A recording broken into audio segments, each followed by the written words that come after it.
Hagamos un pequeño repaso sobre lo visto anteriormente, ¿bien? Definimos conceptos tales como salud ocupacional, seguridad industrial, enfermedades profesionales, accidentes e incidentes de trabajo, e incluso hasta conocemos cuáles son los 4 libros o pilares del Sistema Integral de Seguridad Social. Ahora conozcamos un poco más a detalle sobre cada uno de estos. Ya conocemos que la seguridad industrial es un factor relevante en las grandes industrias para evitar o saber responder ante futuros riesgos inminentes. Pero podemos dividir a los principales riesgos que conlleva la actividad industrial en 2 grandes categorías. De modo que tenemos los riesgos endógenos o internos, los cuales son vinculados a los accidentes internos propios de la actividad que aplica el trabajador en lo manual o en lo operativo. Y de igual manera tenemos a los riesgos exógenos o también conocidos como riesgos externos, los cuales tienen que ver con el contexto en el que se desarrolla, el importante impacto ambiental que acarrea la industria y la devastación de recursos. Por ejemplo, puede repercutir perjudicando a poblaciones de habitantes o regiones enteras. ¿Qué pasa? Estos factores internos, o mejor conocidos como endógenos, se requiere de la protección de los trabajadores mediante una vestimenta apropiada, elementos y herramientas que deben ser certificados por el ente encargado estatal de la seguridad laboral y para el control y la minimización de accidentes, así como también del monitoreo médico del trabajador y la implementación de controles asiduos técnicos.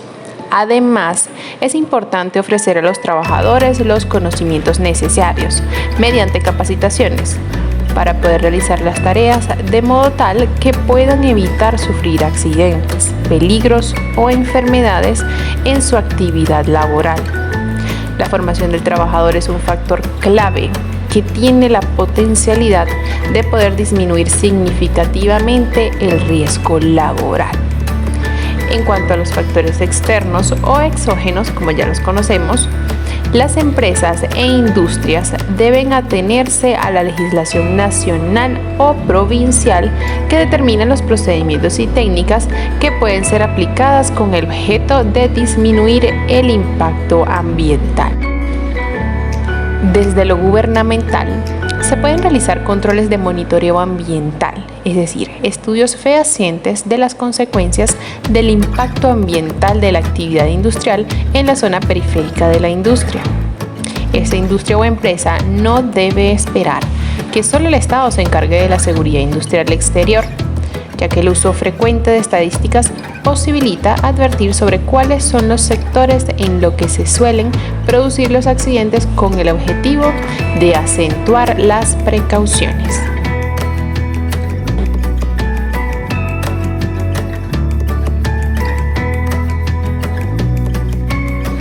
Hablemos ahora sobre las prestaciones.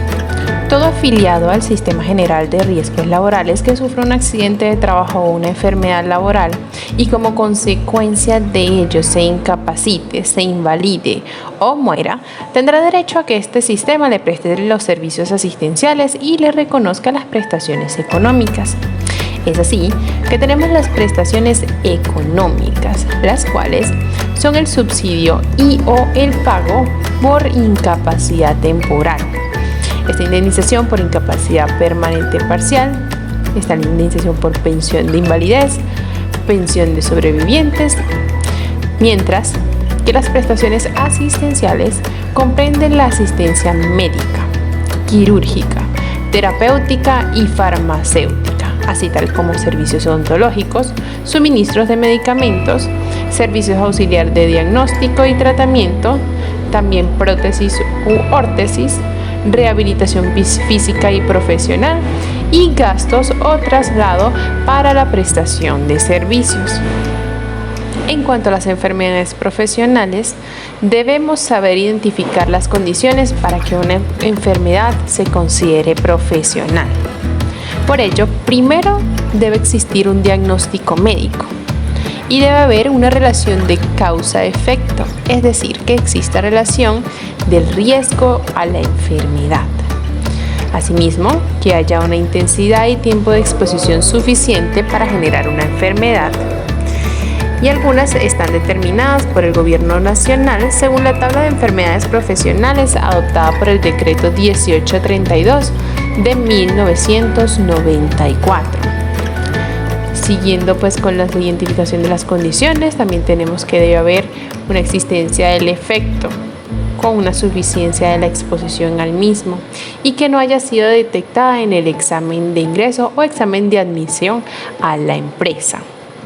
De igual manera, se debe documentar la asociación exposición-enfermedad, es decir, un progreso paulatino de lo que es el inicio de la enfermedad hasta el momento en que se genere por completo.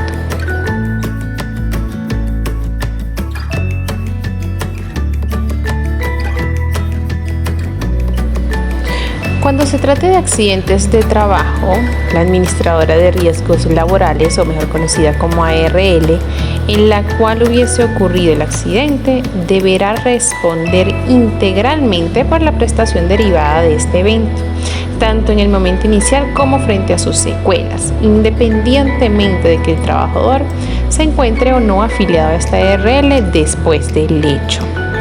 Cuando se trata de enfermedad laboral, las prestaciones serán reconocidas por la administradora a la que esté afiliado el trabajador en el momento de requerir la prestación.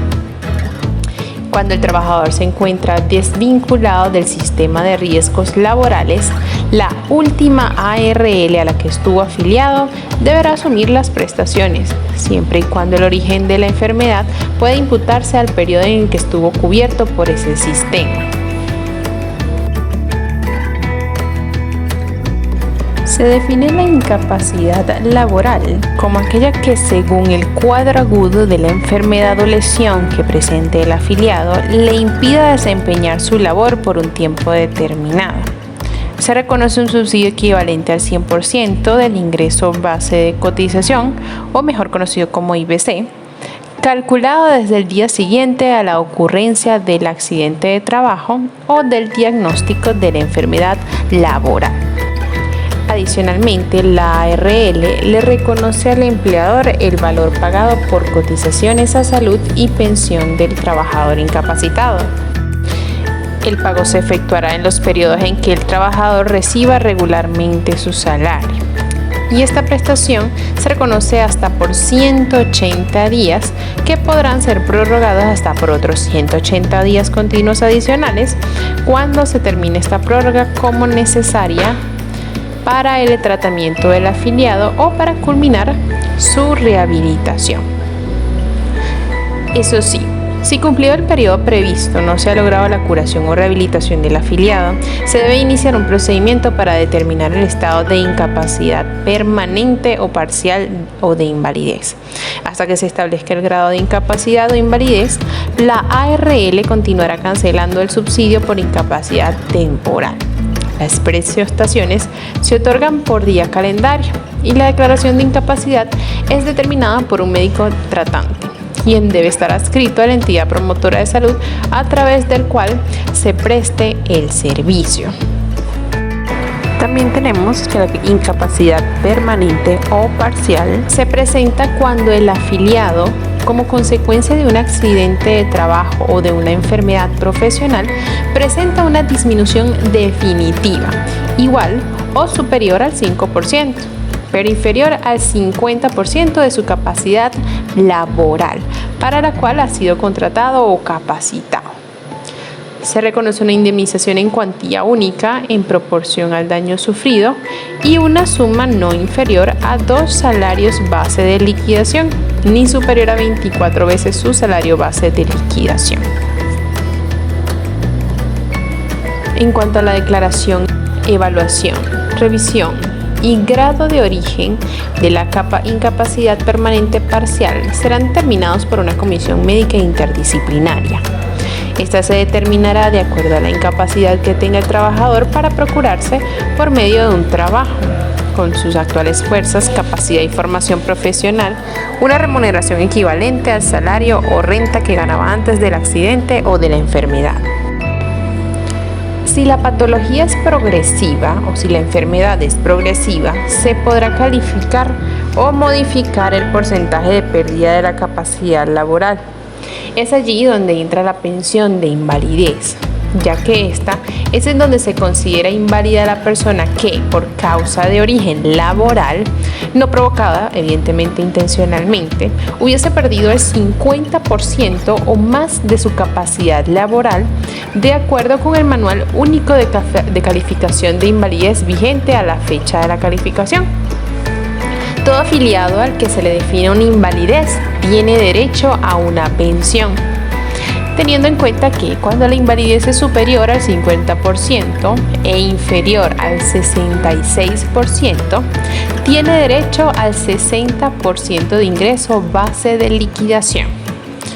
En caso de que la invalidez sea superior al 66%, tendrá derecho a una pensión equivalente al 75% de ingreso base de liquidación. Cuando el pensionado por invalidez requiere del auxilio de otra u otras personas para realizar las funciones elementales de su vida, el monto de la pensión se incrementa en un 15%. Y los pensionados por invalidez de origen laboral deberán continuar cotizando al Sistema General de Seguridad en Salud. Por otro lado, tenemos la pensión de sobreviviente, en donde si como consecuencia del accidente de trabajo o de la enfermedad laboral sobreviene la muerte del afiliado o muere un pensionado por riesgos laborales, tendrán derecho a la pensión de sobreviviente las personas designadas como beneficiarios escritas en el artículo 13 de la Ley 797 de 2013 y su reglamentario. El monto de la pensión de sobreviviente será por muerte del afiliado el 75% del salario base de liquidación. Si por muerte del pensionado por invalidez, el 100% de lo que aquel estaba recibiendo como pensión. Y si el pensionado tenía gran invalidez, la pensión se le descontará el 15% adicional. Continuando esta vez con la devolución de saldos, cuando un afiliado al Sistema General de Riesgos Laborales se invalide o muera como consecuencia de un accidente de trabajo o de una enfermedad laboral, además de la pensión de invalidez o de sobrevivientes que debe reconocerse, se devolverán al afiliado o a sus beneficiarios la totalidad del saldo abonado en su cuenta de ahorro individual si se encuentra afiliado al régimen de ahorro individual con solidaridad, o si la indemnización sustitutiva prevista en el artículo 37 de la Ley 100 de 1993, si se encuentra afiliado al régimen solidario de prima media con prestación definida. También tenemos el auxilio funerario. La persona que compruebe haber financiado los gastos de entierro de un afiliado o de un pensionado por invalidez del Sistema General de Riesgos Laborales tendrá derecho a recibir el auxilio funerario. El valor a pagar será equivalente al último salario base de cotización o la última mesada pensional percibida, sin que éste pueda ser inferior a 5 salarios mínimos legales mensual vigentes, ni superior a 10 dichos salarios.